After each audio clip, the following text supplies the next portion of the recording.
Big news for the Pensacola Bay waterfront. After years of waiting, the Pensacola Bay Fishing Bridge replacement project is finally moving forward. The pier was badly damaged by Hurricane Sally in September 2020 and it's been closed ever since.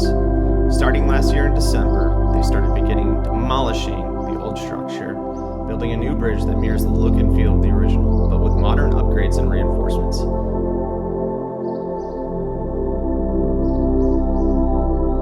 The project is a $22+ million investment funded through FEMA.